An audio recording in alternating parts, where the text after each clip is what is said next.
And we go straight into the dailies, and we start off with the Standard, where we have the headline as Aukot punguza Mzigo hits a dead end. This is, as we predict, or as the new, according to this article, it looks like it would be impossible for the bill to go through given the avenue that he chose to use. And this is because with 20 days to go, passage by 24 counties looks remote, with 38 county assemblies yet to consider it. So a very pensive and thoughtful picture of Ekuru Aukot there. Well, literally wondering which is the next way. So I'll start with you, Magal, from a legal mind, a legal perspective. Does this article give us possibly, an accurate analysis that with 20 days to go, it looks like impossible for this particular bill to go through? It is impossible. I mean, we've seen some of the counties which we thought that the bill will sail through, reject the bill. And we have 34 counties that are yet to consider it. I don't think they'll be able to consider it in the next 15 days. And we can see the delay tactics that the MCAs are adopting. I've been to several counties and spoken to the county leadership, and I could see that most don't even want to consider it. And I would blame the man for it, The first time I saw him on TV when he got the consent from IEBC to go to the county assemblies, the man was bubbling and exuding a lot of confidence. But I saw him on TV yesterday and he looked really worried. And first and foremost, I would blame him himself. He's an advocate. I'm surprised that he lacks advocacy skills. He's too abrasive and I would say also arrogant in his pursuit of this the passage of the bill. Secondly, he's reduced it to a political context. It's not about a winner take it all when it comes to referendum. You should be able to engage other parties and see whether they can get a middle ground on which what we need reforms and push it across. But you cannot monopolize an idea or think that you hold a monopoly over ideas and that yours are the best and it's either yes or no. Okay. Yes. David Osiani, your thoughts on this? And of course, at the end of the day, it is political. So when he goes about it alone, he is likely to face some headwinds, despite the fact that maybe punguza Mzigo to some may look like a solution for Kenya. You see, in most of the political contests, there are strategies to win the war. If the strategy is to lie low like an envelope, you have to adopt that strategy. If the strategy is to be noisy, you have to adopt it. I think the strategy that my brother and very good friend, Ekuru Aukot, decided to use wasn't going to get him somewhere. At some point, he became, I don't want to say arrogant, that would be too harsh for him. But he almost seemed like, he knew it all. I've won the first stage. You guys didn't see this coming. I'm going to beat you. And you don't do that to the state when they think they're going to be embarrassed. And especially when you do not have the strings to puppeteer the process. So, I remember at some point he took on Raila and was insulting the old man. And you wonder, your idea was so good. The country, well, at least initially, before we combed it through, the country was somewhat finding itself carried along the way. And then you reduced this to a political contest. And you cannot get into the mud and fight the pig. The pig will beat you at it and beat you with experience. So when he got into the muddy waters of politics, he obviously was going to lose it. And suddenly then you saw counties like Muranga that had, and Kirinyaga that had exuded confidence. This we have to pass. I remember Kirinyaga was the first to have a headline on the paper just about 3 days later and say, we will pass this. How then did they end up throwing it out based on a technicality? Right? And it's also agreeable to all of us that the whole punguza Mzigo idea wasn't well thought out. It was more populist than realistic. It seemed to want to endear itself to the MCAs or to the people without expressly showing what they were going to do differently. And as I said earlier, Ekuru Aukot was the CEO for the committee of experts, all right?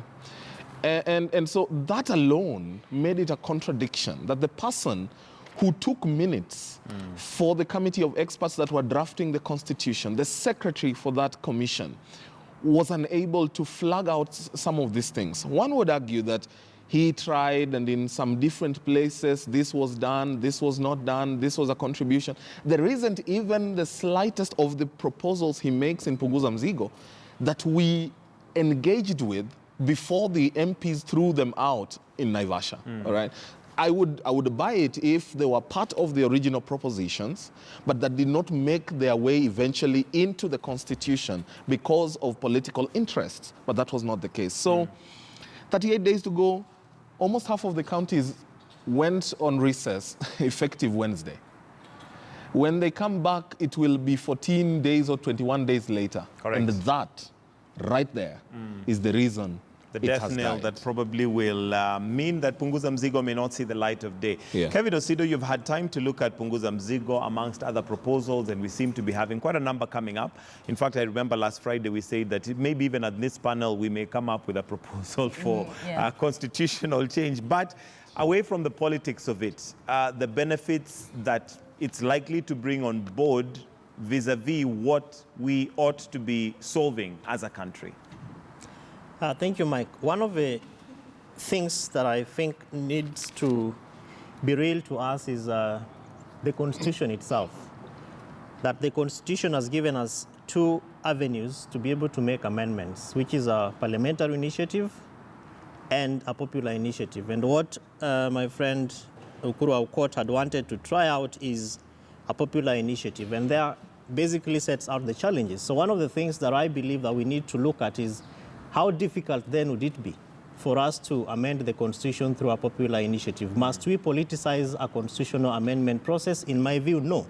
Why? Because Punguza Mzigo had quite elaborate proposals that Daktari had wanted for the people of this great republic. And one of that was really to look at one of the things which the Constitution and the County Governments Act espouses, which is that development at the county level has to begin from a village and then a ward level. And he had therefore wanted to have as much resources put to development at that particular level, which is not what we are seeing today, because today we have counties spending monies in things which in fact people say that was not our voice, we were never consulted. The second thing was to put a constitutional cap on treasury, which is therefore to look at the express narrative around the amount of monies that go to the counties, which is not just to say at least 15%. He was very clear about the 35%, which he had wanted to propose. And the third thing, therefore, is to look at then what next? That we need to be able to reach out. I think the timing for this was unfortunate because at the same time we are talking about building bridges initiative, which from the political class is their proposal, and that is what they expect to see taking place, and having the initial space for Kenyans to have the opportunity to amend the Constitution at least 9 years down the line. The last thing is then how do we talk as Kenyans? Because I don't think that we need to just send Aukot off like that. The opportunity to relook at the bill is to ask ourselves, so what lessons do we learn from what he had wanted to propose? How do we strengthen the institutions of governance, which is not just national and how we do our amendments, but fundamentally to say, even from a constitutional perspective, that therefore give birth and life to devolution, because devolution is here to stay. And I think his proposals were much more friendly to devolution. Issues around women's place, affirmative action and gender issues, because here he's proposing to reduce the number of women who sit at the legislature. But then the question is, parliamentarians have been given the opportunity before to pass the two-thirds gender law. They failed. So what lessons then do we learn from there? Is it therefore an opportunity for us to get back to ask ourselves, where are we going wrong, not just as a people, but as the leaders who therefore carry on the people of the great Republic of Kenya? All right, Ruth, we'll finish with this. And one of the comments that he makes, that's Ekuru Aukot, says that it has exposed to him the fact that this is not going through, that we have selfish political class that survives on suffering of the poor. Would you classify him maybe in that class that he is putting other politicians and exonerating himself? Well, it is interesting that before one gets power, they speak as if they would not do what people who are currently in power are doing. And if we look at the mere design of his bill, that seems to favor mostly MCAs, in a bid to try and get county assemblies to pass the bill, that alone should tell you where his heart lies.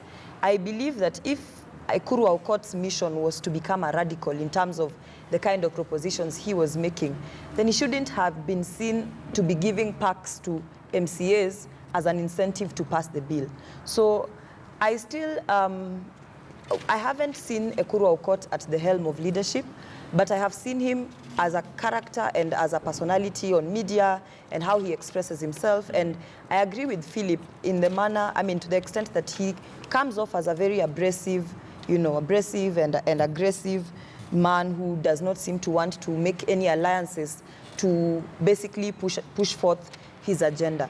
And just to touch on what most of the panelists have spoken about, I think you need to learn and understand the political terrain within which you operate.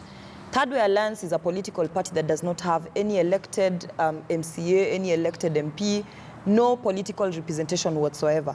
So from the onset, they should have seen the challenge of passing that kind of a bill without having any political representation in any particular county. So they should have considered measures, for instance, collaborating with, political parties that have representation. I think that way they would have a way of swaying, the vote within some of the county assemblies, or even just, having a way with the political class.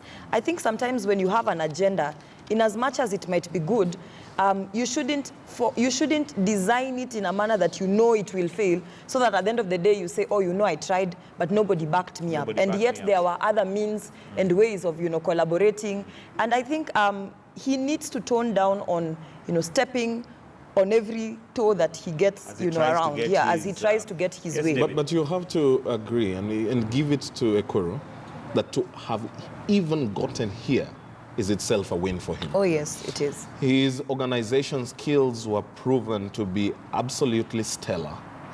That he was able to organize himself, a small man with a small outfit party, and marshal numbers that would even make the punguza Mzigo an issue in the country, let alone a front page headliner, is itself victory. So to that extent, give it to the man. It's a bad day for him. It may not pass, but as Kevin says, there are considerations we may make of his bill. It wasn't entirely useless. Absolutely. Yeah. And co-opt them in other ways. That may be borrowed from them. Yeah. Right. And then maybe just one more addition to the point. I think we might have to reconsider how a vote on a referendum is to be taken, in the sense that is it just going to be a yes/no, vote? What if Kenyans were given an option to say, yes to particular propositions of whichever bill shall see the light of the day, and no to the, propositions that Kenyans do not agree to, The confusion will be... I'm just trying to say that, I wish there was a way in which Kenyans would be given a choice to vote for this, and do not vote for but this, I think the nature of a referendum is such that it keeps it as simple as possible, and it's either yes or no. Yeah. Then from there we're able to go into the details.